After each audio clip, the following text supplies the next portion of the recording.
আজকে আমি আমার ছোট্ট মিনি প্রেসার কুকারটায় চা বানাবো।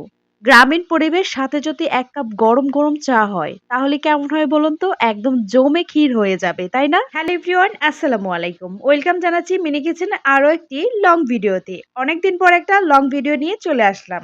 আজকে আমি আমার এই মাটির চুলায় মিনি প্রেসার কুকারে চা তৈরি করব। আর দেখতেই পাচ্ছেন আমি চিনি দিয়েছি। এই চাটা একটু স্পেশাল ভাবে তৈরি করব। ১ম এ চিনিটাকে আমি ক্যারামেল তৈরি করে নিচ্ছি। একটা এলাচ দিয়েছি। আর এই এলাচটা দেওয়ার ফলে চায়ের টেস্টটা দ্বিগুণ হয়ে যাবে। তো আমি একদমই কোনো পানি দেইনি যেহেতু ক্যারামেল করব তার জন্য চিনিটাকে আমি ভালোভাবে নাড়াচাড়া দিচ্ছি। আর জাল তো হচ্ছেই। এই যে দেখেন আস্তে, আস্তে কিন্তু চিনির কালারটা চেঞ্জ হচ্ছে আপনারা দেখতেই পাচ্ছেন।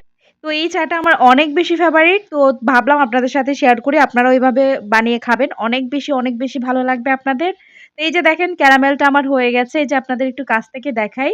চিনিটা একদম সুন্দর একটা কালার চলে আসছে। তো এখন আমি দুধটা দিয়ে দিচ্ছি। এই যে দেখেন কালার আর আমি এখানে একদম ফ্রেশ দুধ নিয়েছি। এই যে দেখতেই পাচ্ছেন দুধটা এত ভালো অনেক ঘন ছিল। তো আমি অল্প একটু পানি দিচ্ছি কারণ এটাতে বেশি পানি দিব না। কারণ এটা ঘন দুধ দিয়েই বানালে বেশি মজা হয়। তো আমি এই যে দেখেন চা পাতা দিচ্ছি। এই চা পাতাটা অনেক সুন্দর কালার আসে। চায়ের ফ্লেভারটা অনেক বেশি ভালো আসে। তো এই যে দেখতে পাচ্ছেন আমার চা কিন্তু গরম হচ্ছে মানে জাল হচ্ছে। তো এই যে জাল হচ্ছে যেহেতু একটু ভালোভাবে জাল করে নিতে হবে একদম ঘন করে।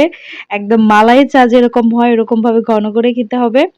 আর এই চাটা অনেক বেশি মজা হয়। আমার কাছে তো অনেক বেশি ভালো লাগে। তো দেখতেই পাচ্ছেন চাটা কিন্তু আমার হচ্ছে। আর এইদিকে দেখেন আমার মাটির কুঁড়েঘর, এদিকে অনেক কিছু আছে। আমার মিনি কিচেনের পরিবেশটা আপনাদের কাছে কেমন লাগে অবশ্যই জানাবেন কমেন্টে। আর কে চা খাবেন অবশ্যই চলে আসবেন আমার এই ছোট্ট মিনি কিচেনে। দেখতেই পাচ্ছেন সামনে একটা বেঞ্চ রাখা আছে। তো এটাতে বসেও কিন্তু আপনারা চা খেতে পারবেন। কোনো সমস্যা নেই, চলে আসবেন। তো আমার এই মাটির চুলায় এই সুন্দর ছোট্ট মিনি প্রেসার কুকারটায় চা অলরেডি হয়ে গেছে দেখতেই পাচ্ছেন। ওই যে দেখেন চায়ের কালারটা কত সুন্দর আসছে। আর আমি অনেকক্ষণ ধরে জাল করে নিয়েছি।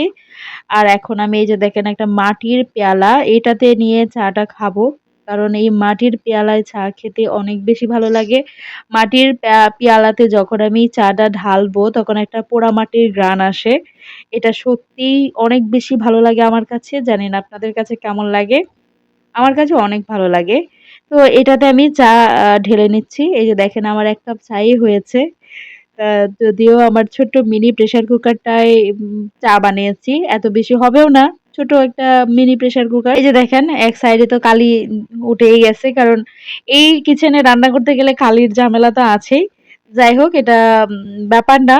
আর চাটা অনেক মজা হয়েছে। এই যে দেখতেই পাচ্ছেন। এরকম গ্রামীণ পরিবেশে বসে ১ কাপ চা মানে একদম শান্তি। আর যারা খাবেন চলে আসবেন। আর আজকের ভিডিওটা কেমন হয়েছে কমেন্টে জানাবেন। নেক্সট আমার এই মিনি কিচেনে কি রান্না দেখতে চাচ্ছেন অবশ্যই কমেন্টে জানাবেন। আমি চেষ্টা করব আপনাদের পছন্দ মতো রান্না করার। তো আজকের মতো এখানেই রাখছি। আল্লাহ হাফেজ।